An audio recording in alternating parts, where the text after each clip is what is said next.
caroneiros! Como é que vocês estão? Muito bom dia a todos vocês. Hoje, terça-feira, dia 24 de outubro. E hoje, especialmente falando, tô aqui com um cara que é uma referência na nossa região, um cara que é referência na região oeste do Paraná, a nível Brasil. Tem visitado o Brasil inteiro levando conteúdos a respeito de nutrição e fisiologia de plantas. Então nada mais justo de estar recebendo aqui com uma salva de palmas o professor Alfredo Richard. Obrigado, professor. Satisfação. Feliz. Satisfação é minha, Natan. Feliz por ter aceitado o convite. E como disse para ti, a conversa de hoje é muito tranquila, muito aberta. Já participou do podcast antes, professor? Primeira vez. Primeira vez. Você está tendo a honra Olha de ter só, no primeiro cara. podcast. Que show, professor. Seja muito bem-vindo. Uma satisfação estar com um cara que já ensinou tanta gente. Rapaz, Já ensinou tanta gente, né, professor? são quase 20 anos de docência. Cara, 20 anos de docência não é pra qualquer um, não. Não. Não é pra qualquer um, ainda mais nesse ramo onde a gente atua. No segmento que nós atuamos. Exatamente, professor. Professor Alfredo, eu sei que muita gente conhece você, que é um cara muito bem conceituado na área de docência, que é um cara que tem um coração enorme, só escuto coisas boas a seu respeito, mas logicamente vai ter gente aqui dentro da Carona do Agro que ainda não conhece o professor Alfredo. Eu gostaria que você pudesse comentar um pouquinho quem é o professor Alfredo, aquilo que o professor Alfredo já fez, por onde já passou, qual que é talvez aí um pouco da carreira, daquilo que tu já fez dentro desse nosso mercado aí, da docência, dentro da agronomia. Ok. Meu nome é Alfredo Richard, eu sou natural de Marechal Cândido Rondão. Atualmente eu resido em Assis Chateaubriand.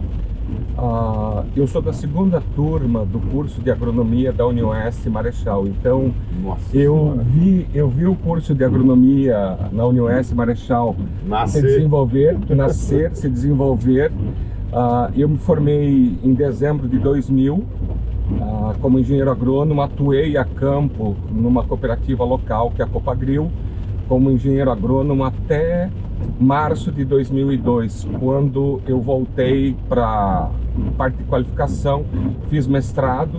O meu mestrado foi na UniOeste Marechal, com a professora Maria do Carmo. Eu trabalhei tanto mestrado como doutorado com fósforo, uma paixão. Durante o meu período de trabalho dentro da Copagril, eu tive a oportunidade de conhecer um trabalho do antigo IAPAR, agora IDR, onde eles estudavam fontes alternativas de fósforo e estratégias de manejo de fósforo naquele período. Isso me encantou e eu acabei vindo, né, para pesquisa. Eu já tinha familiaridade, pois eu atuei 4 anos na iniciação científica na universidade.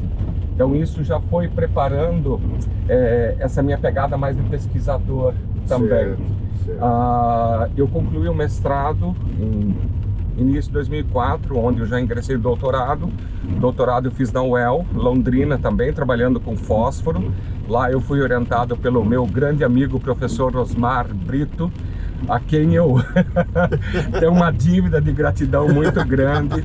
São pessoas que nos marcam. Com certeza. Então eu fui muito bem mentorado naquele período por ele. Então foi um momento de aprendizado muito grande.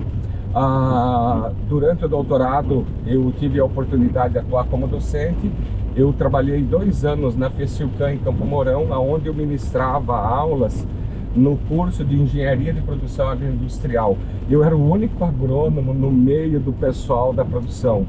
Porque como a Engenharia de Produção, aquele curso ele tinha uma pegada de trabalhar a parte de processamento agrícola, de produtos que vêm da atividade agropecuária, eles precisavam de um agrônomo que ministrasse 2 disciplinas. Que responsabilidade. E foi minha primeira experiência docente. Eu lembro que no período, meus alunos que cursavam a disciplina comigo, tinham amigos que faziam agronomia no integrado em Campo Mourão.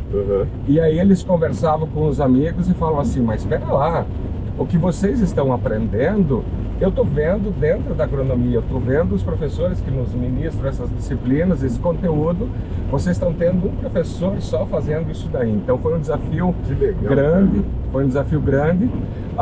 Depois disso, eu tive 1 ano de experiência docente dentro da UEL, onde sim, eu substituí um professor.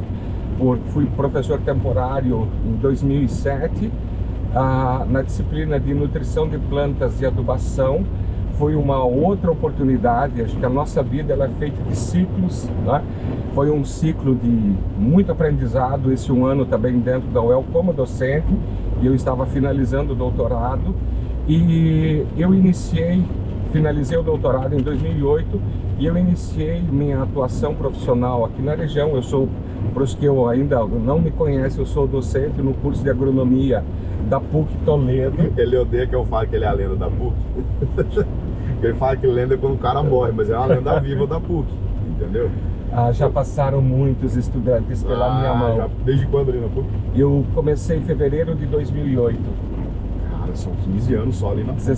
Fechando 16 Fechando já. 16 anos já na PUC. Fechando 16 anos já na PUC. Então, eu atuo tanto no curso matutino como no curso noturno. Então, nós temos aí estudantes, eles já tiveram aula comigo na época. A gente faz um pouco de tudo. Como eu era um dos poucos da área de solo, na época, eu trabalho, minha área de atuação preferencial é fertilidade do solo, nutrição de plantas, mas eu também já ministrei aula nas disciplinas de manejo e conservação de plantas daninhas, orientação de TCC. Rapaz, a gente faz um pouco de tudo, Faz Natan. um pouco de tudo, professor. Até tecnologia de aplicação, cara. É, nada. Sim, até isso tu se envolveu, homem? Precisa, né? Meu pai amado, cara. Eu tenho uma raiz de veneneiro. Eu tenho uma raiz porque faz parte, né? O pessoal brinca, né? Mas é diferente. E hoje, além, né? Aí o pessoal pergunta, né? Professor, você trabalha ou só dá aula? Né? Essa é uma pergunta que nós normalmente recebemos. Eu ousei sair um pouco só da docência. Em 2017 eu abri uma empresa de consultoria. Hoje eu presto serviço, eu tenho uma empresa de consultoria, eu trabalho com treinamento, palestras, a parte de mentoria com profissionais, e também eu presto assessoria para empresas. Que legal, professor. No segmento voltado à nutrição e fisiologia de plantas. Fisiologia de plantas. E você mentora os profissionais da agronomia, os profissionais do agronegócio, e nutrição e fisiologia também. Sim, fertilidade também. Eu amo essa área porque a nutrição e a fisiologia, a fertilidade, elas caminham juntas. Com certeza. São áreas afins. Até ia te questionar, professor, porque assim, eu vejo muitos profissionais que chegam lá no perfil do Natan, e eu vejo lá MBA, eu vejo lá pós em nutrição, fisiologia de plantas. Até ia te questionar como que é a demanda, inicialmente falando, de profissionais que vêm de forma direta buscar esse tipo de conteúdo com você, versus a quantidade de profissionais que optam por estar fazendo uma pós-graduação nesse ponto. Porque eu vejo da seguinte forma, né? A faculdade, de modo geral, não passa 100% daquilo que o profissional necessita para que ele possa estar atuando no campo com toda a qualidade que ele pode estar atuando, certo? Sim. E quando a gente vai para essa parte de especializações, no caso, as universidades elas colocam, tem pós-graduação, tem mestrado, tem doutorado, né? Como que estar atuando, né, digamos, praticamente numa vertente um pouco mais lateralizada desse tipo de serviço? Como é que é a demanda para ti? Chega muito profissional desse jeito? Chega. O pessoal pergunta, questiona. Hoje eu tenho focado não tanto em atendimento individual. Eu tenho alguns atendimentos de mentoria individual, mas eu foco mais em equipe de empresa. Mas eu quero aproveitar um gancho que você mencionou. O papel da universidade, agora eu falo como docente, é capacitar esse profissional para que ele possa atuar em diferentes áreas. É igual a medicina. Sim. Você na universidade você tem uma visão geral de tudo. É macro, né, professor? É macro. Por isso que a universidade ela não especifica o que vai acontecer. E esse é um processo que a gente tem observado do mercado agrícola, os profissionais buscando se capacitar. Por quê? Porque a demanda no campo, por conhecimento, ela tem aumentado. Nós estamos trabalhando com produtos mais tecnológicos, pensando em nutrição e fisiologia de plantas. E isso exige que esse profissional que vai atuar, ele se qualifique. É muito comum você ver hoje profissionais buscando qualificação nessas áreas para que ele possa entender melhor aquilo que ele está trabalhando a nível de campo. Então ele trabalha numa determinada empresa e essa empresa tem um portfólio de produtos aí, desde fertilizante foliar até produtos aí que são estruturadores de planta. Então ele precisa entender da nutrição e da fisiologia para fazer o bom posicionamento desse produto a nível de campo e fazer com que o cliente dele colha resultados. Você sabe que se um produto ele não é posicionado de forma correta no período que ele vai entregar a melhor resposta, o agricultor ele fica insatisfeito e nós não temos a recorrência da compra. Porque na realidade o nosso serviço, né, eu falo em termos de prestação de serviço, quando você leva uma tecnologia, leva informação para o produtor, você leva junto a tua bagagem, o teu serviço, a tua expertise, o teu conhecimento.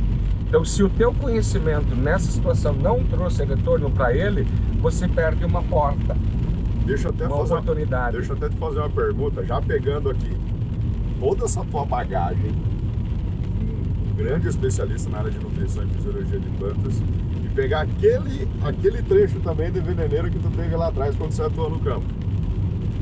Como docente hoje, professor, e um cara que atende empresas do agronegócio e empresas de nutrição e fisiologia. Existe produto ruim no mercado ou existe produto mal posicionado? Essa é uma pergunta que normalmente ela é mal interpretada. Na minha visão, produto mal posicionado. Na sua visão, existem produtos mal posicionados, mas também há produtos que naturalmente nós temos que entender, tanto em relação à planta, como pegar herbicida. Sim. O que aconteceu? O produtor, ele troca de nome de produto, mas ele não muda o modo de ação desse herbicida. O que isso levou? Indução de resistência. Com certeza. A mesma coisa, fungicida, indução de resistência.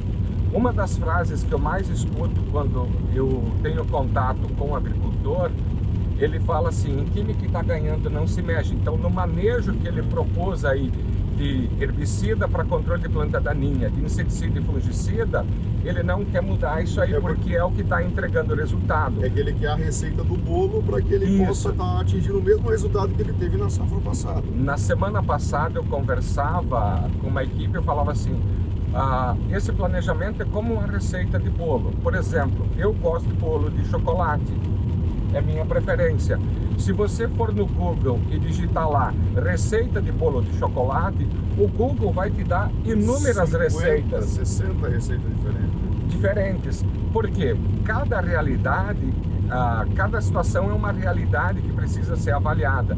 Então isso exige de nós como profissionais um nível de qualificação onde eu possa interpretar aquilo que eu estou vendo e trazer a solução. Exato. Fazendo uma ligação com o que a gente conversava da universidade, eu recebo os estudantes na universidade, alguns que já são filhos de produtor, estão buscando se qualificar, mas eu recebo também pessoas que não têm vínculo nenhum com a atividade agrícola. Olha só.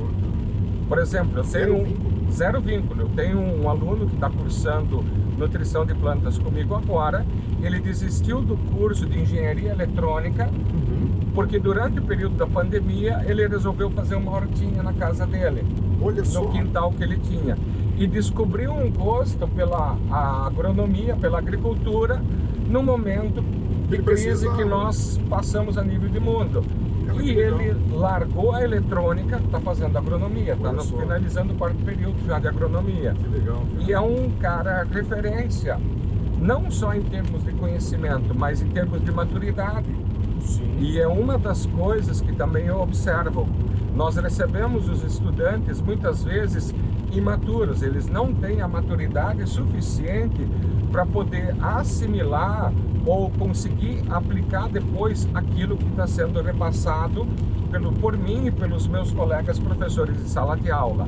O que isso vai levar? Vai levar um profissional que precisa, quando chegar no mercado de trabalho, buscar novamente uma capacitação, se qualificar. Por isso essa procura dos profissionais para cursos tanto de especialização, alguns até buscam mestrado e doutorado porque gostam da área da pesquisa. A empresa que ele trabalha talvez tenha uma pegada de trabalhar com pesquisa, então exige que ele tenha uma qualificação focada ali para pesquisa, então ele precisa ser treinado, e o propósito do mestrado, doutorado, não é só treinar, mas também capacitar essa pessoa para atuar como pesquisador dentro de empresa. Uma realidade, Natan, em 2004 eu fazia a disciplina de bioquímica vegetal no doutorado, e quem era o meu professor, ele era bioquímico, mas ele era vice-presidente da antiga cooperativa Corol. E na última... Corol, sim. Cara, ela existe. Nunca ouvi falar, professor. Porque ela faliu, Rolândia. Ah, de Rolândia. Ela faliu, foi incorporada pela Cocari, né? Ela faliu por questão de gestão, mas ele, na última semana, na última aula, ele nos falou da interação pesquisa-universidade com empresa. E ele falou assim, eu preciso falar isso com vocês porque vocês são uma geração que vão formar profissionais e nós precisamos, a nível de Brasil, criar essas estratégias de interação entre universidade e empresa. E é o que a gente está vendo hoje. Nós estamos vendo a nível de região os cursos de agronomia que são de universidades públicas, que têm pouca interação com a empresa. Os programas de pós-graduação, mestrado e doutorado, eles estão sendo muito afetados porque o financiamento público ele reduziu, o governo federal reduziu, mas o governo estadual, o que ele está fazendo?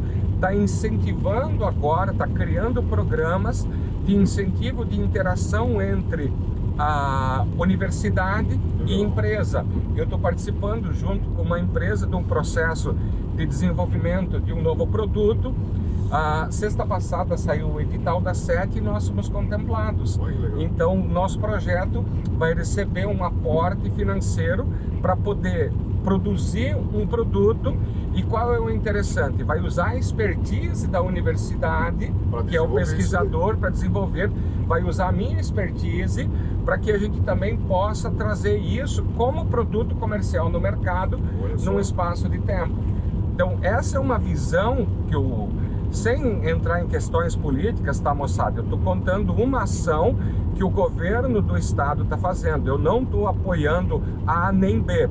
Quero deixar isso bem claro, mas eu quero mostrar, muitos talvez desconheçam esses tipos de ações que o governo estadual está fazendo, e é interessante, acho que nesse momento nós atingimos muitas pessoas e as pessoas entenderem que há essas iniciativas, né? Então, de perceber essa possibilidade... Até desculpa te cortar, professor, mas é que são iniciativas recentes. Sim. Então, então, o que a gente tem de acesso a entender que o governo pode estar incentivando um estudo a ponto de desenvolver produtos e isso impactar diretamente o mercado? Cara, eu acho isso muito bom. Com certeza, excelente. Eu vejo que é papel do poder público nesse segmento dar esse tipo de apoio, de subsídio.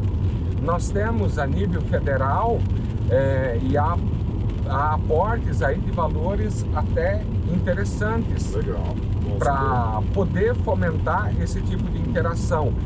E algo que me chama a atenção, desenvolver tecnologias localmente para atender situações, problemas que são não só locais, mas de uma região e de uma macro-região até, aonde a gente vai conseguir fazer mais coisas que nós, com o recurso que a empresa tinha, ela era limitada, não queria fazer. Ia trazer o produto sim, mas nós não entenderíamos completamente o que esse produto pode proporcionar de ganho a nível de resposta fisiológica da soja. Mas para isso também, professor, a gente tem outras situações. A gente tem instituições de pesquisa, tem fundações que podem estar desenvolvendo pesquisa em várias localidades, em várias regiões diferentes, para estar, logicamente, posicionando o produto que for criado aí da melhor maneira, de acordo com aquilo que está acontecendo dentro daquela região. Isso.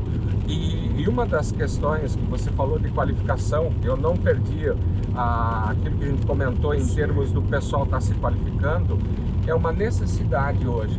o profissional que ele não se qualificar, que não se atualizar, que não se... Eu vou usar uma palavra, que não se ressignificar como profissional, ele está fora do mercado. Com certeza. Ele está fora do mercado. Eu já tenho 50 anos e eu continuo estudando. Então, o fato de ter um doutorado, isso não significa que eu já sei tudo. Não. Isso só mostra, eu gosto de usar o exemplo, que é uma ferramenta que eu tenho para poder entrar em determinados locais e poder expressar a minha opinião, né? Mas aí como pesquisador e também como, em muitos casos, treinador. Então, por isso, eu quero até o pessoal que está nos acompanhando, que acompanha o conteúdo do Natan, busque se qualificar. Exato. O nosso processo de crescimento, ele é contínuo, ele é feito de altos e baixos, mas se nós não fizermos, vai ser só descida, só morra abaixo, só ladeira, só morra abaixo. Cara, e como é bom você ter um mentor. Provavelmente, aceita, professor? Aceito. Tá? Como é bom você ter um mentor para que ele possa estar te guiando dentro desse processo de qualificação profissional. Né? É interessante. Porque quando a gente está na faculdade, logicamente a gente tem ali alguns professores aos quais a gente se identifica mais, uma matéria que a gente se identifica mais. Usa como referência. Usa como referência, exatamente. E daí, logicamente, você vai se guiando dentro daquilo que tu conhece. Mas eu digo a nível profissional, no sentido carreira, pessoal, né, é um gap importante a ser corrigido, né? Porque muitos profissionais acreditam assim, não, eu sei aquilo que eu quero. Cara, se você não compreende o teu propósito ainda, nesse plano ainda, tu com certeza não está, digamos, dando 100% daquilo que tu pode dar. Né? E você poderia estar fazendo isso se você tivesse um mentor para poder te ajudar. Verdade. Né? Dentro do seu doutorado você teve teu mentor. Tive. Né? Mas um livro que me impactou, alguns já devem ter lido ele, do Dale Carnegie, Como fazer amigos e influenciar pessoas. Eu indico isso para os meus estudantes para lerem, porque se você, a nossa atuação, ela é relacionar-se com pessoas. E tem uma das coisas que eu aprendi ao longo do tempo da minha trajetória profissional, foi esse processo de me ressignificar como atuar com pessoas. Isso tanto como professor, como consultor, né? Porque eu dependo dessa interação com o meu público. Com certeza. E dependendo de como eu faço essa interação, eu posso ser recomendado ou não recomendado. Com certeza. E isso não leva só em consideração as tuas habilidades técnicas, leva também em consideração as nossas habilidades comportamentais, de como nós nos relacionamos. Exato. Até porque assim, eu vejo muito professor que tem uma capacidade técnica incrível, sim, fenomenal, mas ele tem ele tem pouca qualidade, ele tem pouca capacidade de relacionamento interpessoal com pessoas, relacionamento interpessoal com profissionais, relacionamento interpessoal ali com estudantes, com alunos. Isso mesmo. Né? Não, sabe talvez ali passar o conhecimento, mas não se relaciona. Né? Sim. E poderia surtir um resultado totalmente diferente se ele soubesse disso também. Né? Sim. A gente vê muito disso. Eu passei por esse processo. Isso que eu falo, é um processo traumático, onde você se frustra, mas aí você identifica que o problema está em você, você precisa mudar. Eu acho que essa é a parte mais dolorida do processo, sim, né? É você reconhecer. E para mim a virada de chave foi em 2011. Então quando eu entendi que algumas coisas que eu estava passando, sofrendo, era minha culpa, porque a forma como eu me relacionava com as pessoas afetava a qualidade do meu trabalho. Não a minha capacidade técnica, mas sim a minha questão comportamental. Então isso impactava de forma negativa, ao invés de atrair as pessoas até você, eu fazia o oposto. E isso me frustrava e eu não entendia. Até o momento que eu entendi, eu mudei. Vou pegar esse gap que você passou, e logicamente eu sempre tento trazer esse lado comercial sem deixar de pontuar aquilo que é necessário para todos os profissionais. mas eu fico orgulhoso de saber que você, como professor Alfredo, lá atrás teve essa concepção, reconheceu que precisava mudar alguma coisa e buscou isso daí. Sim. E no âmbito comercial, no âmbito de vendas, de atendimento ao cliente, não é diferente, é a mesma coisa, não muda. Não muda. Então, às vezes o profissional ele está lá, frustrado com os resultados. Na empresa onde ele atua. Na empresa onde ele atua, na região onde ele se localiza, né, onde ele está sediado. Só que ele não reconhece que ele tem necessidade de alteração de comportamento. Ele tem necessidade de mudança de visão. Sim. Né? Ele tem essa necessidade. Sim.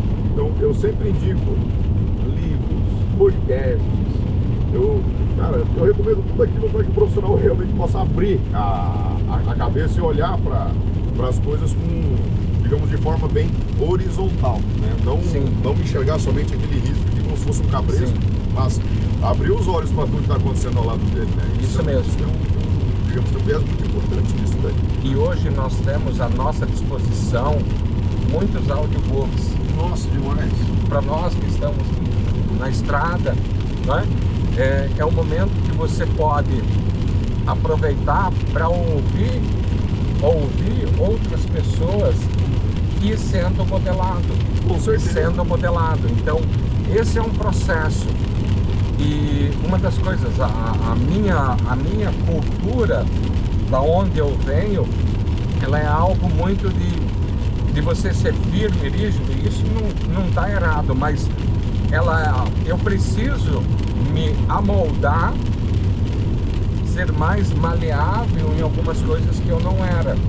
Então, ao longo da minha trajetória como professor, pesquisador e consultor, eu passei por esse processo. E esse processo produz coisas interessantes. E uma delas, hoje cedo eu respondia uma mensagem de um estudante, aonde está ocorrendo dentro da PUC nessa semana, hoje, amanhã e quinta-feira está ocorrendo a semana de iniciação científica em Curitiba, e os trabalhos que são submetidos... Olha o microfone aqui, moçada, aí deu ruim. Normal. Aí é brabo, né? Quando a gente faz ao vivo, acontece essas coisas. Ao vivo acontece tudo, professor. Ao vivo é desse jeito, cara. Mas eu gosto assim. Eu gosto que daí a galera vê que a gente não tá aqui pra mascarar nada, não. A conversa aqui é direta e é assim que acontece a conversa dentro do carro. Troca ideia, essa chuvinha boa tá caindo. Então as coisas acontecem com o que acontecer. Né? Nós estamos aí no período aí que estava complicado. Não estava chovendo, né? Mas retomando o que a gente comentava, né? Eu recebi uma mensagem de um estudante ontem à noite, né? Eu só fui responder hoje cedo, perguntando se valia a pena ele votar no trabalho, um dos trabalhos que eu estou conduzindo. Eu falei assim, olha, é você quem define se vai votar ou não. E aí ele respondeu depois e falou assim, claro, o meu voto já está garantido. Mas só para zoar, né? Só para brincar com a gente. E é bacana ver isso, que eu mantenho um relacionamento de conversar com muitos ex-alunos, desorientados meus, e ex-alunos que estão em toda parte do Brasil. E esse relacionamento me permite conhecer realidades aonde eu não fui ainda. Eu já conheci alguns locais a nível de Brasil, mas há locais que eu ainda não tive oportunidade de conhecer. Onde tu não pisou ainda? Rondônia. Tu não pisou em Rondônia ainda? Rondônia, Acre e Amazonas. Só esses que tu não pisou? Deixa eu lembrar. Nordeste, tu foi para todos os estados? Ainda não, todos não. Conheço Bahia, Maranhão, Piauí, Tocantins não é, Tocantins é Centro-Oeste, onde a agricultura está. Não fui, já fui para Natal, mas daí não conta porque era passeio, Rio Grande do Norte. Não fui para Sergipe, Pernambuco não fui ainda, mas sempre há oportunidade, né? Ceará, eu tenho até um colega meu que trabalha lá, o Alisson Leitão, faz um trabalho muito legal lá pela Ambiental Clean, uma empresa de São Paulo, e ele faz essa representação da Ambiental lá no Ceará. Certo. E ele atende muito a fazenda de melão.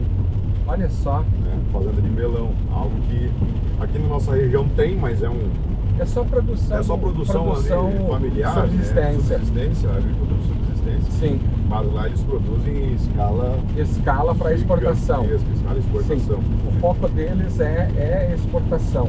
Eu estou trabalhando com uma empresa e eles os donos estiveram ao longo do ano na região, foram Petrolina para conhecer a região, porque um dos focos é atuar com o portfólio lá.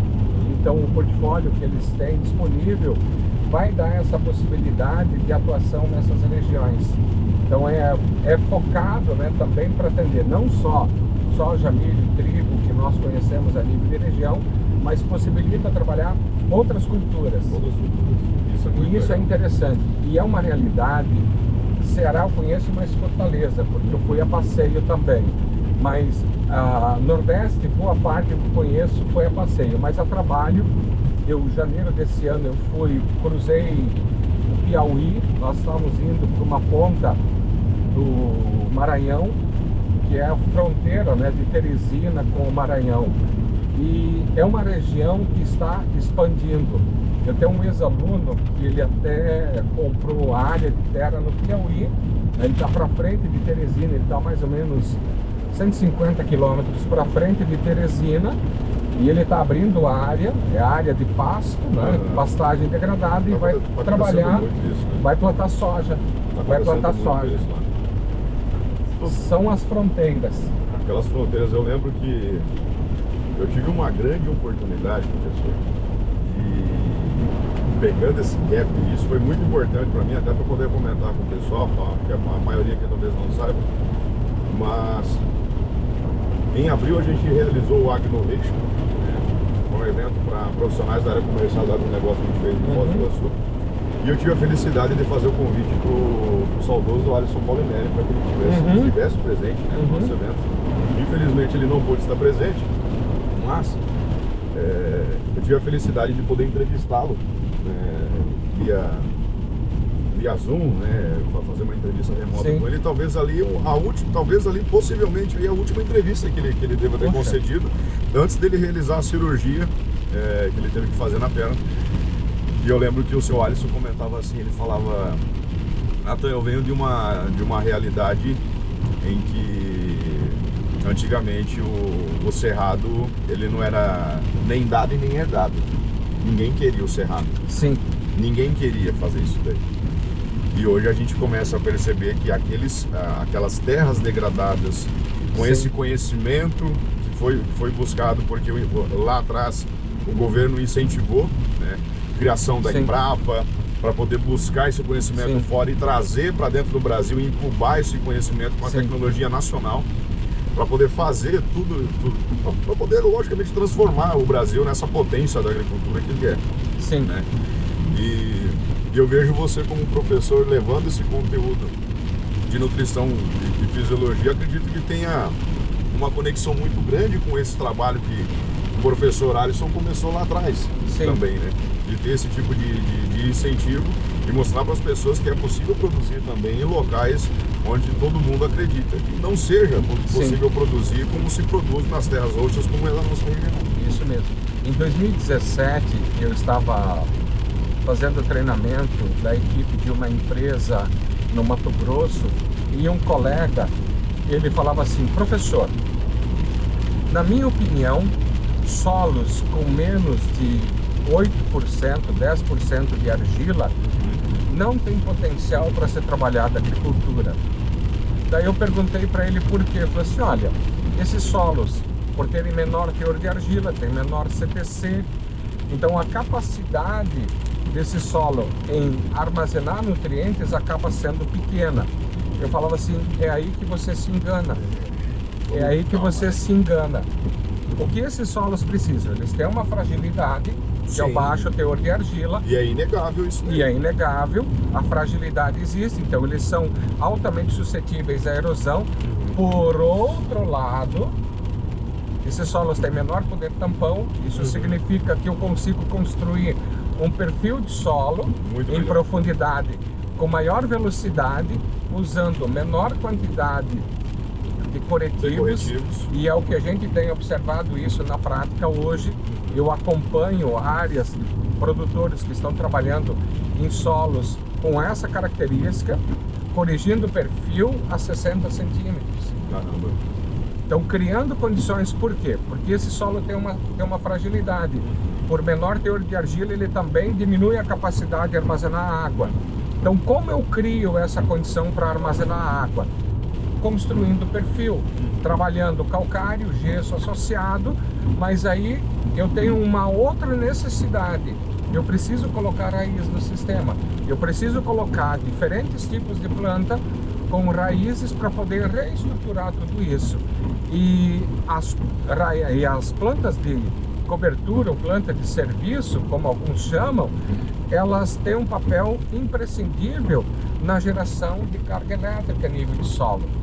A literatura ela fala de respostas aí até de 70% no aumento da CTC de um solo só pelo incremento de matéria orgânica. Olha só. Então, se você cria condições de profundidade para que essa raiz possa aprofundar, ela vai levar em profundidade um dos elementos que nós temos grande problema a nível de Brasil, que é fósforo.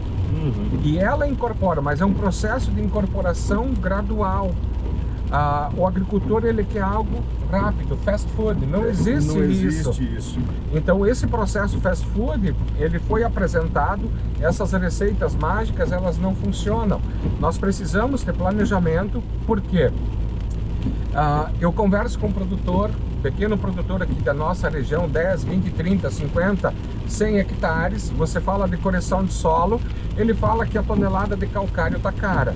Você conversa com um produtor de 5, 10, 20, 60 mil hectares, eu estava mês passado em primavera conversando com um grupo de 65 mil hectares, e eles entendem que calcário é o primeiro insumo que eles precisam trabalhar dentro do manejo de melhorar a fertilidade dos seus solos. E quem dera todo mundo fosse assim. A nível de região não tem esse entendimento. A visão é jogar doses baixas porque calcário está caro. Eu conduzi um trabalho em parceria com um colega aqui em Assis Chateaubriand, uma parcela demonstrativa apenas, onde nós aplicamos 9 toneladas de calcário por hectare. Vocês precisam ver a resposta nesses latossolos com alto teor de argila quando você corrige a acidez. Eu participei de uma banca de doutorado em 2021, orientada pelo professor Paulo Rabelo na UniOeste, em Marechal, aonde a doutoranda ela defendia uma curva de resposta de calcário. E a curva de resposta dela era até 9 toneladas por hectare, sem incorporação, moçada. Nós temos trabalhos do Douglas Gui 9 toneladas de por hectare sem incorporação. Sim. Aplicação em superfície, usando a raiz das plantas para criar a condição para incorporar mecanicamente no solo. Mas nos nossos solos aqui? Sim, Marechal, latossolo vermelho, solo com mais de 60% de argila. Então, solos vermelhos. A gente sempre escuta, né? Quantidades maiores de calcário, logicamente, talvez a incorporação seja o mais interessante a ser realizado, né? Ali a gente precisa ter um pouco de cautela, por conta está se popularizando a questão de resetar solo. Tá muito popular isso daí, né? Em alta essa questão de resetar solo. Nesses 2 últimos meses eu tenho acompanhado áreas a campo. Nas 2 últimas semanas eu estava no Paraguai a trabalho, e uma das coisas que eu observei, Natan, nós estamos com problemas de compactação muito alto. Sim. Pra você ter uma ideia, em algumas áreas, isso foi mês de junho, nós usamos um penetrômetro para medir a resistência do solo, e nós chegamos a valores de 6, 7 megapascal na camada que vai de 12 até 25, 28 centímetros de profundidade. Nossa, cara, isso aqui. Sim, é base para asfalto. Mas aí a gente precisa entender o que aconteceu. A safra 22, 23, toda a operação de semeadura foi feita com solo úmido, solo com volume grande de água. E vamos falar do nosso solo, sim, logicamente. Nessa região aqui no oeste, grande volume de água. isso gerou problema, mas isso vem vindo cumulativamente ao longo aí da década de 90, quando foi estimulado a implantação do plantio direto a nível de região. Não é resultado só de um Não, ano, né, professor? eu não comentei no início, eu sou filho de produtor. Eu comecei a agronomia com 23 anos, então eu trabalhava no sítio com minha família em Marechal. Meu pai era pequeno produtor, nós trabalhávamos na época 13 hectares, é a área da família, e tinha agricultura. Nós tínhamos atividade de bovinocultura de leite e suínos. Na época, meu pai fazia ciclo completo. Então, eu vi o plantio direto sendo implantado a nível de região. E uma das coisas que eu falo para os meus estudantes na disciplina de fertilidade do solo, quando eu falo de construção de perfil de correção de solo, nós erramos no início em não termos corrigido o solo com doses maiores de calcário para poder implantar o sistema plantio direto. Então esse foi um dos aprendizados que nós tivemos com a implantação do sistema a nível de região. Hoje nós precisamos fazer intervenções, aí eu vou voltar na questão do resetar o solo. Sim. Muitos agricultores, e você acompanha, você conhece o pessoal a nível de região aqui, oeste do Paraná, o pessoal tem uma resistência muito grande à correção de solo. Tem, muito. Porque calcário custa caro. E ele acredita porque porque assim, eu tenho um solo de qualidade e tudo, eu Sim. não preciso estar fazendo isso daí. E o mais importante, ele fala assim, se chover, produz. E o que Exato, se chover, produz. E o que eu observei na última safra, moçada, como está sendo gravado, acabou a bateria. Isso é acabou normal a bateria, aqui, né? Nós vamos retomar a linha de raciocínio que nós estávamos fazendo, né? Eu falava a questão de resetar solo e eu comentava do resultado desse trabalho que a gente fez com esse colega aqui na cidade, em Assis Chateaubriand, onde nós observamos, choveu, mesmo a cultivar, aonde nós tínhamos feito correção e aonde nós não tínhamos feito a correção, nós aplicamos 9 toneladas de calcário. Sem incorporação. Sem incorporação, e deu uma resposta impactante. Por quê? Porque foi um ano onde o volume de chuva, você lembra, final de novembro cortou as chuvas, em 22 cortou as chuvas para nós, e foi voltar a chover apenas início de janeiro de 2023. Isso impactou de forma negativa na produtividade a nível de região. E o que eu observei, nós tínhamos produtor, o pessoal aqui usa muito sacas por alqueire, né? Nós tínhamos produtor colhendo 30, 40, 60 sacas de soja por alqueire, culpando a falta de chuva. E nós tínhamos produtores que já vêm investindo em correção de solo, já vêm fazendo um manejo um pouco diferenciado, colhendo 140, 160, 180 e alguns ultrapassaram as 200 sacas de soja por alqueire. Lógico, tem questão genética também, nós temos cultivares aí com maior potencial, só que elas são mais exigentes. Sim. Então, se eu coloco um material com maior potencial genético, eu tenho que dar uma condição para que ele possa expressar esse potencial que está dentro da genética. E é o que a gente vê não somente em soja, em milho também é a mesma coisa, né? Milho professor? é mais visível do que soja. Eu vejo que milho é incrível, né? Assim, o produtor rural na soja, ele arrisca várias cultivares. Sim. Ele arrisca várias cultivares. Não, vamos testar essa, vamos testar essa. Ele mantém talvez aquelas cultivares que já deu certo no ano passado, na safra passada, porque ele sabe que produziu bem. Sim. Vamos apostar nela de novo, mas vamos conhecer mais algumas. O milho, Sim, ele não tem talvez assim a mesma visão. A safrinha ele quer acertar. sim. Ele quer acertar na safrinha, ele quer acertar na safrinha, ele quer acertar. Só que daí tem aquele problema.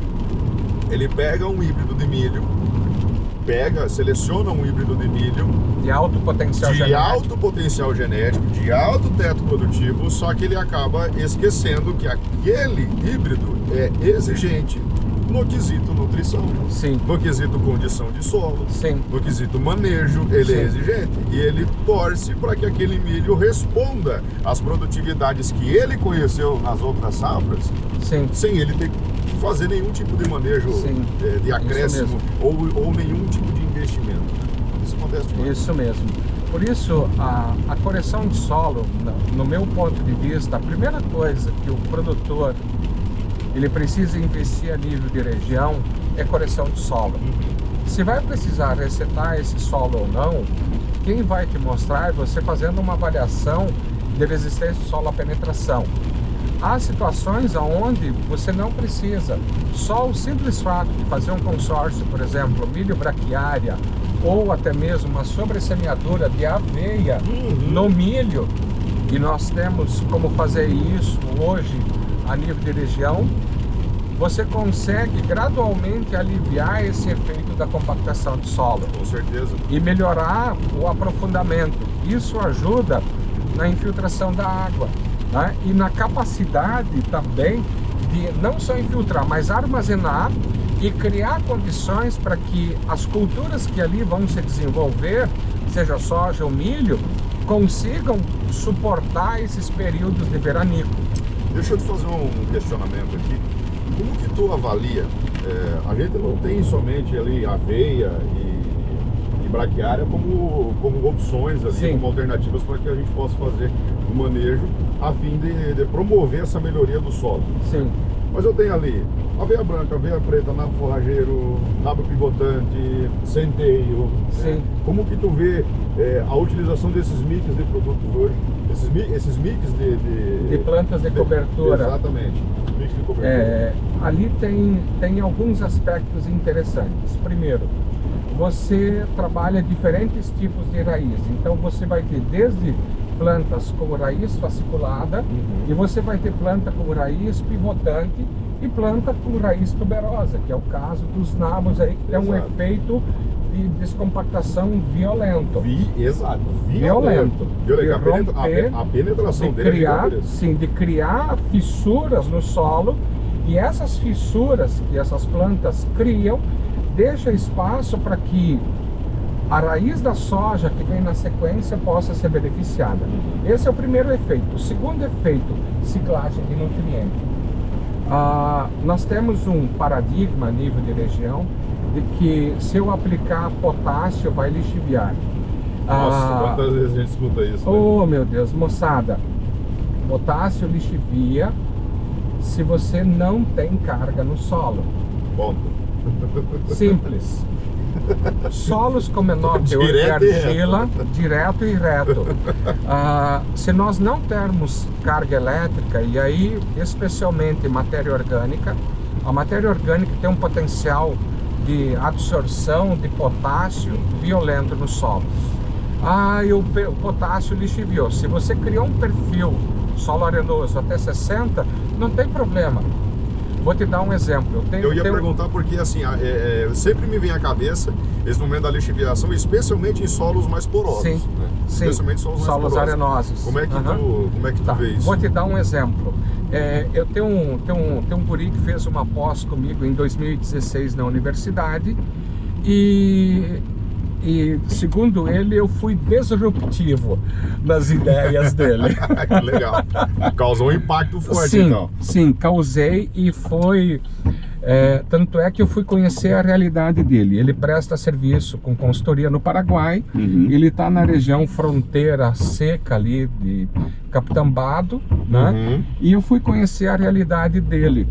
E o que me chamou a atenção? Ele falou assim: professor, eu vou seguir seu conselho, eu vou fazer correção pesada, como você está falando. Eu fui lá visitar o trabalho dele, e o interessante é que eu fui com o agricultor. Uma das coisas que a gente observou, ele fez mapeamento, né, fez agricultura de precisão da área, né, porque o pessoal conhece que é a amostragem georreferenciada, e ele fez aplicação de calcário com doses oscilando. Foi feita incorporação de solo, porque é uma área que tinha problema com erosão, eles precisavam fazer as correções, e foi jogado até 11 toneladas de calcário em taxa variável na área e incorporado ao solo. Você precisava, Natan, observar o desenvolvimento da soja, como a soja se desenvolvia bem.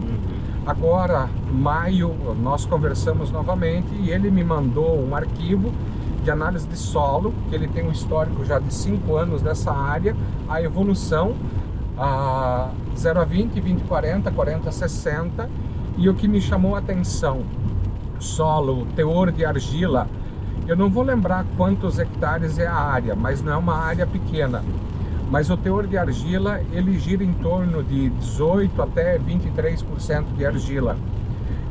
Você via uma movimentação do potássio no 0 a 20, alguma coisa no 20 a 40. Então, no 40 a 60, praticamente você não via lixiviação de potássio.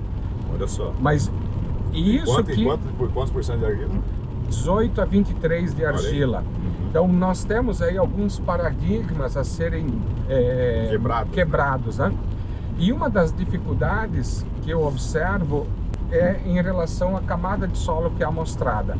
A maioria trabalha dentro do 0 a 20 e esquece que nós temos um potencial nesses solos argilosos aqui, nos solos arenosos, que nós temos arenito aqui do lado, de trabalhar perfil de 0,60 ou até 1 metro de profundidade, como os dados do SESB têm apontado aí nos campeões de produtividade de soja. Exato. Então, o desafio é monitorar isso. E para fazer isso, você precisa de planejamento, investimento. E o que é investimento? Calcário, gesso e raiz. Olha só. Calcário, gesso e raiz. Essa seria a recomendação. Essa é a recomendação. Lógico, aí você vai posicionar fertilizante. Tem algumas coisas que eu sou resistente à mudança, por exemplo, modo de aplicação de fósforo. Eu acho que são poucas as situações que você pode trabalhar fósforo a lanço, área total. Meu posicionamento é foco em sulco. Foco de plantio, fósforo na linha. Fósforo na linha. É um posicionamento, mas potássio nós temos a nível de região formulações que você tem um teor menor de potássio. Você pode trabalhar um manejo de aplicação de potássio antecipado. Quem faz cultivo de inverno... Isso acontece muito. O pessoal aqui na região está fazendo agora. Está começando a fazer que é a adubação de sistema. Você consegue trazer para a superfície o que foi perdido, mas aquilo que você adicionou também melhora a resposta da planta de cobertura. Você consegue produzir mais raiz, mais matéria seca de parte aérea e, por consequência, você tem uma ciclagem mais eficiente de nutrientes. Legal. Eu tenho um ex-aluno aqui de Tupanci, que ele tem um trabalho que eles vêm fazendo, ele e o pai, pequeno produtor, né, 10 alqueires de terra, aonde ele sobrevive em função dessa área que ele tem. E ele já vem trabalhando com braquiária no sistema há mais de 5 anos. E ele destoa das médias de produtividade de todo mundo em volta. Então, o que eles estão provando? É possível sim trabalhar o consórcio milho braquiária e produzir palha, raiz e ainda produzir milho. Tem uma cultura que vai te dar retorno econômico.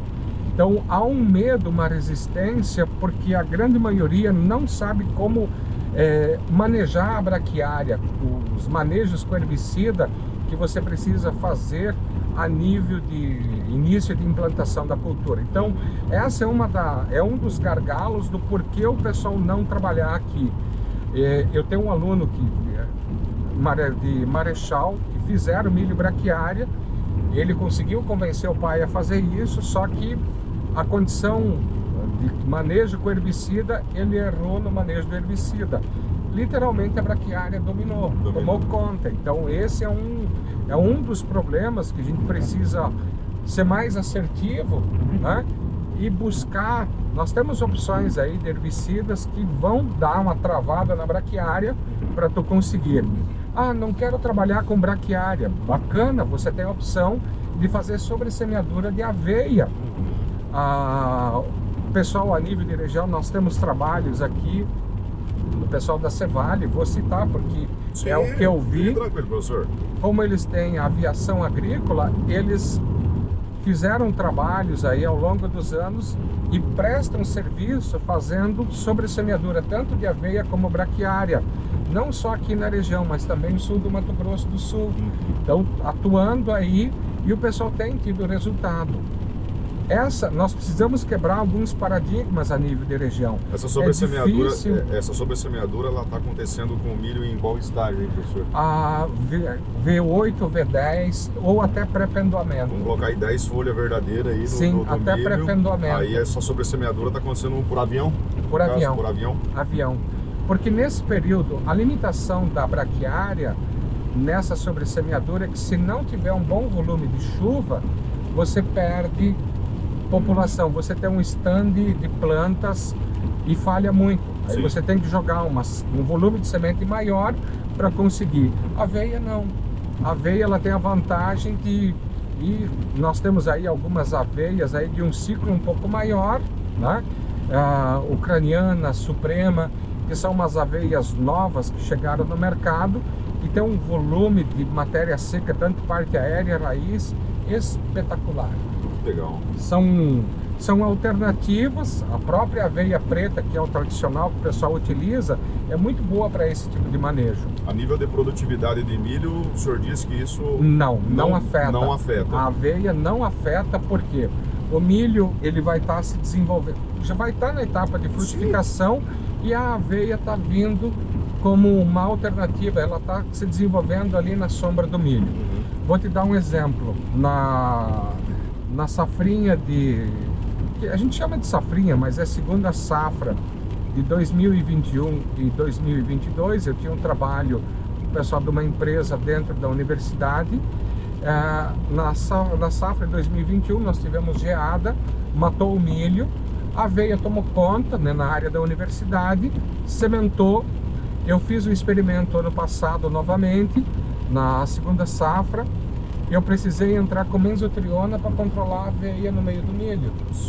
Por quê? Porque ela chegou num ponto que ela estava exercendo a competição. Eu falei assim, acabei com o potencial de produzir palha. Acabei com Pensei isso, acabei né? Com o trabalho. Acabei com o potencial de produzir palha. Aí que eu me enganei, Natan. O banco de semente era tão grande que eu matei aquilo que tinha emergido no início. Só que quando o milho escapou, a aveia cresceu novamente, então formou uma boa palhada.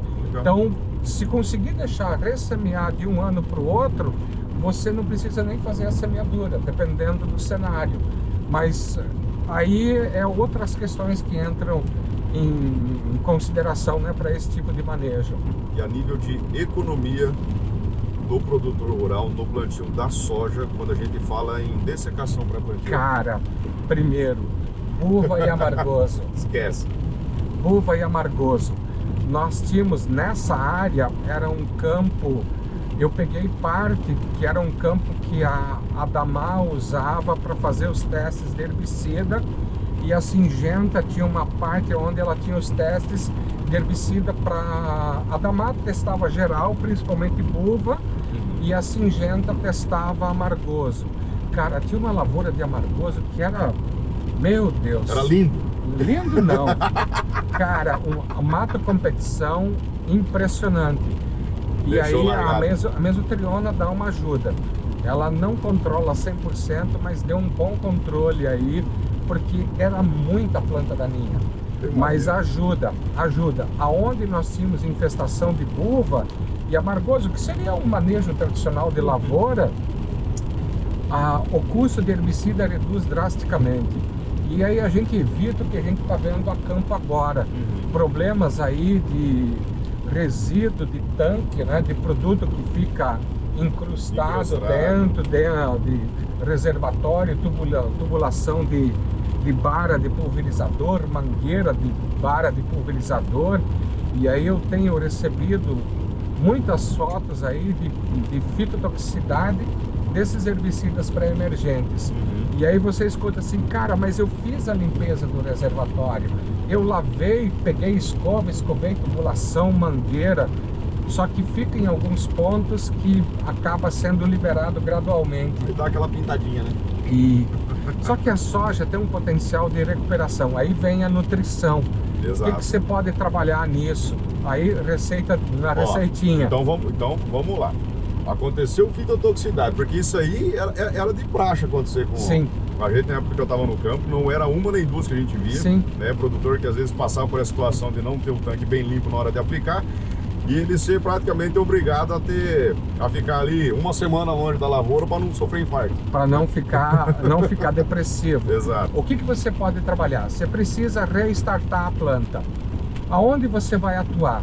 Tu tem que melhorar principalmente crescimento. Para isso, nós temos desde bioestimulantes à base de algas, aminoácidos, né, produtos à base de aminoácidos, mas aí o pessoal olha nisso e esquece que eu preciso de alguns elementos pontuais. Quais elementos, professor? Quais elementos? Magnésio. Magnésio via folha. Magnésio via folha, tu escolhe a fonte, o que tu achar disponível aí, segue a bula do fabricante, tá? Vai na dose do fabricante. Magnésio via folha, manganês, zinco, de preferência fontes quelatas. Tá? Não tenho nada contra fonte solúvel. A limitação de sais solúveis é mistura com outros SIDAs. Tu tem problema de floculação, precipitação. Para a gente evitar esse tipo de problema, trabalhar com fontes quelatizadas, tu não tem esse problema. Magnésio, manganês, zinco, um pouco de nitrogênio, um pouco de fósforo. A maioria dessas formulações tem nitrogênio, fósforo, né? Molibdênio, cobalto e níquel. Nossa, níquel agora? Níquel, sim. Todo mundo está falando do níquel agora, né? Porque o níquel já foi comprovado a essencialidade dele na década de 80, só que quase ninguém utiliza. Ele é importante na ação de uma enzima no nódulo chamada hidrogenase. Essa enzima vai colocar os hidrogênios no nitrogênio quando ocorreu a quebra para produzir a amônia que vira o ácido alantóico, alantoína depois. Legal. Que é o grupo dos ureídeos, né, que vai ser encaminhado para a parte aérea ou já vai ser utilizado na rota para produzir glutamato, glutamina ou até mesmo asparagina na raiz. O zinco vai ser precursor de auxina, também, sim, né? Para produzir auxina, crescimento, cobre, lignina. Né? A planta precisa fazer clorofila. As fibras, sim, magnésio, nitrogênio ali para clorofila, fotossíntese, produzir lignina e também produzir o anel porfirina da clorofila. Então precisa de cobre, que tudo vem da rota dos compostos fenólicos. E geralmente, por isso o cobre está ali nesse manejo eficiente. Geralmente esses produtos, esses complexados, né? Não complexados, mas esses complexos, quelatizados, né? Esses complexos já tem boa parte desses nutrientes que você citou, né? Sim. A gente costuma chamar isso de sopa de letrinha. Tem um pouco de tudo, mas... É um mexidão. É um mexidão também. Sopa de letrinha. Mas por que isso? Porque nesse período você precisa restartar o metabolismo da planta. Legal. Muitos não acreditam. A função muitas vezes não é nem nutricional, e sim ativar rotas fisiológicas ou metabólicas a nível celular. É que a planta acabou perdendo. Sim. Ela perdeu, ela sofreu, então você tem que restartar isso nela. Olha outro cenário. Nós estamos aí de um período, tem muitas áreas de soja aqui a nível de região que recebeu um volume baixo de chuva ao longo dos últimos 20 dias. Sim, eu tô vendo um monte de produtor tendo que aplicar, tendo que fazer aplicação de madrugada e tudo, porque durante o dia não tem condição nenhuma. Não tem condição de umidade, né? E ele precisa fazer o manejo de planta daninha e está fazendo isso de madrugada. Só que até o próprio herbicida, ele vai funcionar, mas a eficiência dele compromete por conta da escassez de água que nós temos a nível de superfície. Mas isso é uma outra conversa. Mas nesse manejo que a gente está vindo aqui pós-estresse, essas estratégias que eu comentei há pouco podem ser adotadas também nesse manejo pós-estresse hídrico. Pós-estresse hídrico. Não somente quando a planta sofreu a questão da fito do herbicida, né? Exato. Mas também pós-estresse. Pós-estresse você vai conseguir startar a planta, né? Ativar novamente. Hoje o pessoal não usa, mas o pessoal da minha geração, década de 90, nós usávamos muito para controle de leiteiro, que é a Euphorbia heterófila, o Lactofen, nome comercial na época. Nossa, Cobra. Cobra. Uhum. Rapaz, O pessoal de regiões mais altas utiliza muito isso para ainda dar aquela usa. segurada na soja. Sim, Né? é um dos redutores de crescimento que usa hoje. Só que dependendo da situação, o produtor, se ele vai na roça depois que aplicou, Nossa, ele infarta. ele te xinga, você matou minha soja. Mas o interessante é você avaliar o potencial que a soja tem de recuperação. E uma das perguntas que eu recebo, eu fiz algumas publicações no Instagram recentemente. Quem não me acompanha, meu Instagram, vou fazer o meu merchan. Mas né? lógico, você está aqui para isso, professor. Meu Instagram é Alfredo Richard Consultor. Alfredo Richard Consultor. Acessa. João, coloca aqui para nós aqui, ó, o Alfredo Richard Consultor, lá no Instagram do professor, para ter acesso a mais informações de tudo isso que o professor está passando para nós hoje. Acessa meu Instagram e você vai... Tem várias publicações que eu tenho feito aí ao longo dos últimos anos. Mas em especial tenho apresentado algumas realidades um pouco diferentes do que vocês veem a nível de região. Isso é conhecimento, isso é experiência. Com certeza. E as mídias sociais, Nathan, elas nos possibilitaram nós interagirmos com pessoas de diferentes locais, não só a nível de Brasil, até de mundo. Diferentes realidades, né, professor? Realidades, mas e poder enxergar e até ter um norte do que fazer em alguns cenários, né? Eu acho que esse é o ponto-chave, né, de a gente aproveitar esse gap, né, que nós temos, ou essa oportunidade, né, que as redes sociais nos possibilitam, né? E uma das coisas que eu queria ter falado lá atrás e eu acabei não mencionando, quando você retém a informação, fica só para você. Essa informação, eu já te falei isso em outro momento, né? Essa informação, ela não produz fruto. À medida que você divulga a informação, conhecimento, esse conhecimento ele gera resultado para várias pessoas. E aí entra a lei da riqueza, né? E aí você multiplica, você gera riqueza. E o que faz o profissional, o produtor se manter na atividade?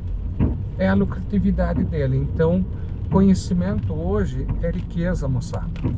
É aquilo que eu digo, professor, uma informação de qualidade que não é passada é um tesouro gigantesco no fundo do mar. Não tem valor nenhum.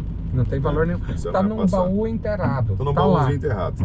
Eu vou aproveitar aqui, professor, a oportunidade para poder mandar um grande abraço aqui para o amigo Fortuno, o Éder Fortuno, lá da Agrofortuna, que é o nosso patrocinador oficial. E mandar um abraço também para o meu amigo Gerônimo Toledo, que está lá em Tuporanga, Santa Catarina, da Brutus Agro. Abraço, Gerônimo, abraço, Fortuna, nossos patrocinadores aí. E, professor, pegando um gap daquilo que você tinha comentado, a respeito de... Eu sei que a gente falou de nutrição, a gente falou de várias coisas aqui hoje, mas de manejo de forma geral. O que tu vê, e tu falou do Lactofen, né, como uso ali para dar aquela segurada na soja, né? Falou que fazia muito esse tipo de manejo, né? Essa poda química, talvez, aí, que vocês faziam. E sobre a poda mecânica, professor, em soja, na nossa região, professor? Minha opinião? Sim. Você está abrindo porta para doença. É mesmo? Cara, nós temos inóculo no solo. Porque eu já vi gente fazendo. Sim, mas não só aqui. Você vai para outros locais. Cara, me dói no coração ver aquilo. Porque você está cortando o meristema apical, literalmente você está expondo a planta. Se você tiver inóculo de qualquer doença aí, meu amigo, é porta de entrada. Acabou. Porta de entrada. Ah, mas eu tenho feito e está dando resultado. Rapaz, são manejos que eu acho que nós temos ferramentas muito melhores para você. Se você quer segurar a planta, você tem produtos hoje de ação hormonal que você consegue fazer isso. Nós temos alguns herbicidas que dão essa travada na planta. Até alguns triazóis fazem isso, né?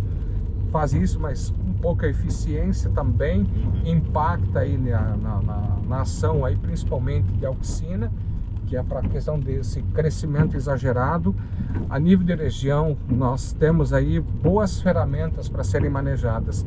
Eu acho que a poda mecânica é cara, na minha opinião, não vale a pena. Não vale a pena, porque, rapaz, é o mesmo que você ter um ferimento. Se você não tratar esse ferimento rápido, e você ficar exposto, entra a bactéria, começa o processo infeccioso, tu precisa entrar... Tu não sabe onde vai parar, né? Sim, tu precisa entrar com antibiótico, então a conta com remédio acaba ficando mais cara. Né? Então o benefício, eu não sei se ele é tão interessante versus o que tu vai gastar com fungicida o manejo depois. Pós, né? Isso. O manejo pós. Às vezes ele é esse o grande ponto, né? Na maioria dos produtores rurais, não somente para isso que eu acabei comentando aqui, eu levantei a bola só para ver aquilo que tu ia falar mesmo, mas assim, o produtor rural muitas vezes ele tenta optar por alternativas mais baratas, sim, na intenção de, logicamente, reduzir custo, mas ele não compreende ou ele não associa a necessidade do investimento pós-tratamento ou aquilo sim, que vai ser necessário fazer depois para que ele continue tendo resultado, sim, né? E não somente sim, a primeira escolha, né? Mas aquilo que vai acontecer de forma sequente. O barato acaba se tornando caro depois. Exato. Então, e uma das coisas, eu vejo muito empirismo, produtor sem planejamento. Então, são poucos os produtores que têm um controle financeiro dentro da propriedade. Nossa, que gap, cara. Isso não é só a nível de região, isso é a nível de Brasil. Planejamento financeiro. Eu falo que o produtor ele é um cara, ele não somente o lado de planejamento financeiro, mas eu digo que em conhecimento de mercado também falta muito isso, né, professor? Sim, porque o produtor ele é um cara que ele comanda muito bem aquilo que ele tem para dentro da porteira, sim, mesmo que de maneira deficitária talvez, ou com um controle muito simples ali de ser feito, né, digamos financeiramente falando. Sim. Só que para fora da porteira ele não domina tudo aquilo que ele precisa dominar. Eu digo isso, eu não vou generalizar aqui porque a gente tem muitos produtores aqui que não se enquadram nessa realidade, mas eu digo que ainda a grande maioria se enquadra. Se enquadra, né? Mas é uma questão geracional. Isso. É uma questão geracional. Eu aprendi assim com meu pai, né, a síndrome da Gabriela. Né? Eu nasci assim, eu cresci assim, eu vou morrer assim. Exato. Na realidade, essa síndrome da Gabriela, ela faz parte da nossa cultura, né? E o que a gente precisa? Aí eu vejo o papel meu, seu e dos nossos colegas profissionais, de mudar essa realidade, de fazer o produtor enxergar isso de uma forma diferente. Lógico, nem todos concordam, nem todos te dão oportunidade, nem todos te dão abertura para isso. E essa é a grande dificuldade. Né? É a mesma coisa, você vai num médico, minha esposa contando de uma amiga, né, que foi ao médico, o médico falou assim, olha, seu problema é esse. Ela simplesmente não voltou no médico mais. Por quê? Porque ele mostrou, sim, ficou brava porque mostrou onde estava o problema e ela não queria tratar o problema. Então é a mesma coisa quando nós identificamos uma situação, né, você aponta para o teu cliente e aí há duas opções, ou ele aceita ou ele rejeita. Simples. E quanto a produtores que pegam a receita pronta de outro produtor rural para estar fazendo o manejo, professor? Agora eu vou te atormentar. Rapaz, a gente fazia isso. Meu pai, nós tínhamos um vizinho, ó, isso é aprendizado, tá? Isso é aprendizado. Nós tínhamos um vizinho que, quando eu morava em Marechal, que ele era inovador. Então, o que ele fazia, a gente tentava imitar ele. Só que nós nunca conseguíamos colher os resultados que ele colhia. Alfredo Richard assumindo que copiava aquilo que o vizinho fazia. Mas era sim. Por isso, quando eu falei que nós precisamos ressignificar, então eu não estou falando, eu estou falando de experiências. É muito legal isso aí, professor. Experiências. Acho que você é a primeira pessoa que eu conto isso, Natan. Olha que legal. Eu nunca comentei isso, mas eu acho que para o pessoal entender que, cara, eu posso ter errado, mas isso não quer dizer que daqui para frente eu vou continuar, eu vou errar, mas eu não estou preocupado se eu vou errar, porque o meu intuito é acertar. O meu intuito é fazer a coisa de forma correta. Erre e corrija rápido. Isso, simples assim. E o que aconteceu? Eu fui estudar na época, comecei algumas mudanças na propriedade. Hoje, aquele produtor que era referência parou no tempo. Parou no tempo. Não avançou. Então nós precisamos, é um processo gradual e contínua. Então a mudança ela acontece gradual e contínua. Eu preciso aplicar calcário na minha área, mas eu não tenho capacidade de pagamento de jogar tudo que eu preciso de calcário. Ok, você fez o levantamento, diagnosticou qual é a tua pior área dentro da tua propriedade. Começa por lá, é aonde você está perdendo mais. Começa por lá. Então, esse conselho, né, isso eu falo tanto em sala como para consultores, produtores. Começa por lá. E aí o que você vai conseguir? Corrigiu lá, ano que vem, refaz a análise novamente, vê como é que ficou, vê se aquilo que tinha sido feito esse ano é o suficiente ou se eu preciso jogar uma dose maior. Normalmente a conta aumenta. Exatamente. A conta aumenta e vai fazendo esse processo gradual. Então acho que esse é o modo, o plano A e o plano B. O modus operandi, né? Eu tenho um plano A, eu corrigi, eu mapeei, eu identifiquei, mas agora eu não tenho condições de corrigir tudo. Né? E você vê isso, produtores, independe do tamanho da propriedade dele. E uma das coisas que eu observo a nível de região, acho que começou um movimento interessante 2018, 2019, a nível de região de aplicação de calcário. Tem muitos produtores que entenderam a importância da correção de solo no sistema. Mas depois de quanto tempo, né, professor? Pois é.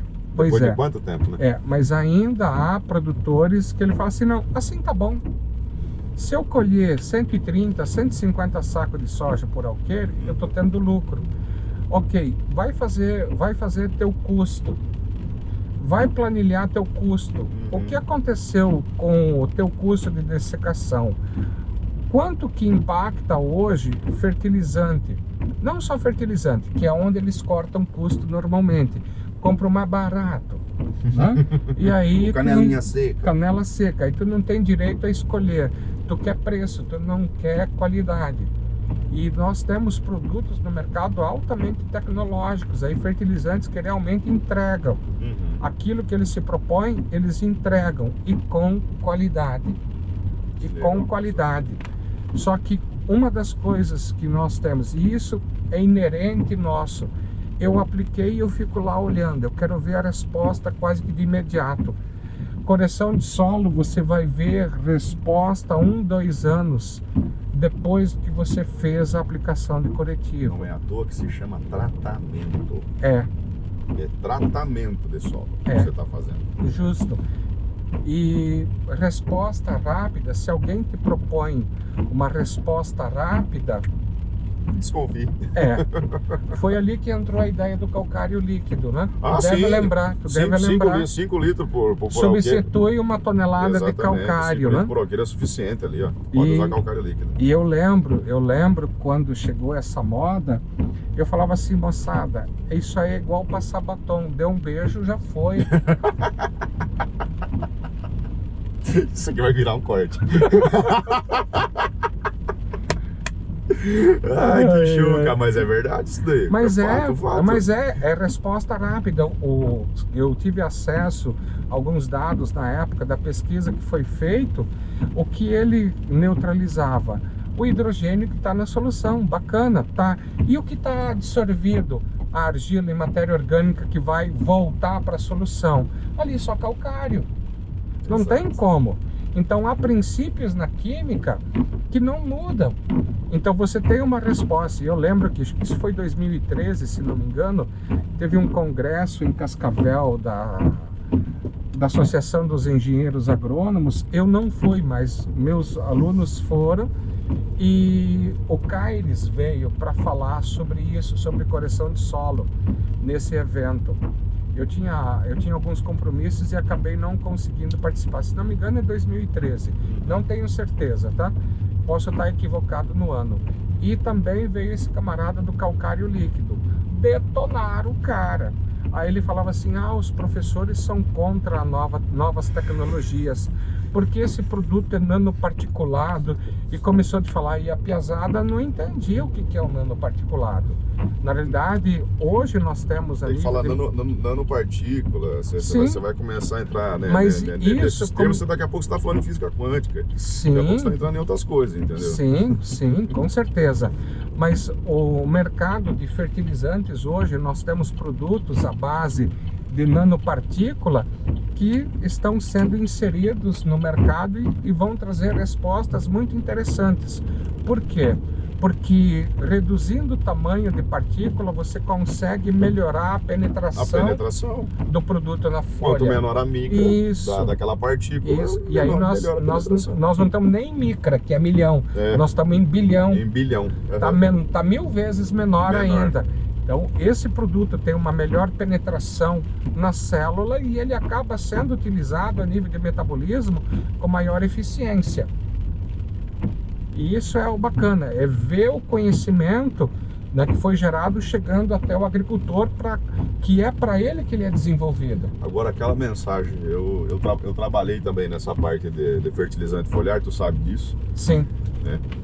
E até para deixar aquele gapzinho aqui para produtor rural, né? Nitrogênio líquido versus Arla, professor. Eu testei. E aí? Eu testei.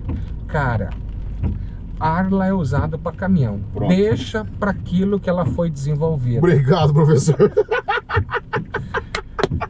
Eu testei. É usado. Cara, eu falava isso, eu falo, e gente, não foi um ano só, na você tá comprando onde esse caralho? Desculpa, João. Você tá comprando onde esse negócio? No posto? No posto. Você tá comprando... É pra caminhão. É pra caminhão. É pra caminhão. Ah, não, mas é nitrogênio. Oh, meu Deus do céu. Até enfiar isso na cabeça, homem. Sim, mas é um nitrogênio barato. Só que, olha, você tocou num ponto. O que está acontecendo hoje? Nós paramos de aplicar nitrogênio sólido em milho. Isso está provocando redução de matéria orgânica a nível de solo. A matéria orgânica, ela tem um papel importante em gerar carga elétrica, mas também ela é importante para fornecer nitrogênio para as culturas que vêm na sequência. Exato. Muitos produtores, nas últimas 3 safras, você pode rodar, os colegas que estão aí a campo, podem deixar até nos comentários depois, podem nos informar a qualidade da nodulação nas últimas 3 safras. Nossa, isso é um fato. Eu tenho rodado nessa safra, eu tenho visto poucos resultados com boa nodulação. E uma das coisas é pressa na semeadura. Plantio no pó, nós tivemos um fato inusitado, né, que foi essa onda de calor que nos atingiu aqui esses últimos dias. Não preciso nem entrar em detalhes. Vocês devem ter visto relatos aí de vários colegas postando temperaturas acima de 50 graus Celsius no solo.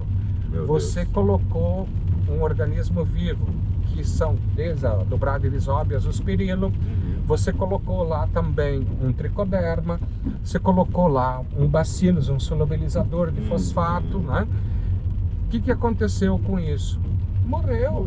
Acabou. Simplesmente é o organismo vivo. Ele está numa estrutura de resistência que ele sobrevive. Sim, é para quando tiver condições de umidade ele germinar e poder se desenvolver. Mas não nessa temperatura, não né, nessa Gênio? temperatura. Não nessa temperatura.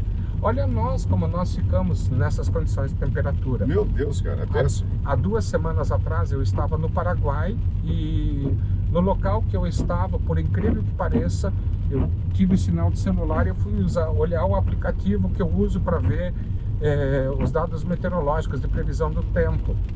Marcava 37 graus Celsius com sensação térmica de 42 graus. Olha isso. O produtor tinha uma lavoura de feijão a campo, 320 hectares de feijão, e esse feijão ele estava próximo do florescimento. Nossa Senhora. E o que aconteceu nesses últimos dias? Eu não sei se lá choveu. Se não choveu, ele pode ter certeza, perdeu boa parte dessas flores, abortou por conta da condição de alta temperatura, tá? E aí você vai conversar com ele, que eu estava visitando o pessoal de uma empresa, falando para ele de aplicar um produto para você trabalhar melhorar essa tolerância da planta à condição do estresse hídrico e térmico. E o que a gente escuta? Vou pensar. Quanto que ele está perdendo de potencial? Moçada, vocês têm acompanhado aí na mídia, esse ano foi batido o recorde de produção de soja a nível de mundo. Produtor americano, vamos lá, vamos dar a letra. Solo arenoso. Baixo teor de matéria orgânica. Onde geralmente não se produz. Não, né? Se produz. Produziu 232 sacas de soja por hectare. Nossa, cara, que potencial. Nós estamos com solos que... Altitude? A altitude dele, ele está próximo ao nível do mar, que é a Geórgia.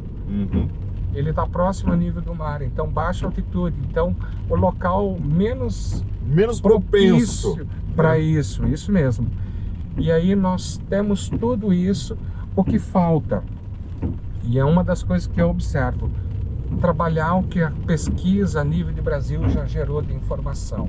Até porque não existe milagre, né, professor? Não. Existe ciência, né? Ciência. E a ciência, ela comprovou, e nós temos resultados. Tanto que os campeões aí do SESB, a gente tem observado, e uma das coisas que eu acho interessante, eu tenho ex-alunos que são referência onde eles estão em produtividade, ex-alunos meus que na safra passada aí ultrapassaram a 100 sacas de soja por hectare. Olha aí, que imenso. Então você vê que o teu trabalho, né, o tempo aí de você ensinar, de você preparar, não foi jogado fora.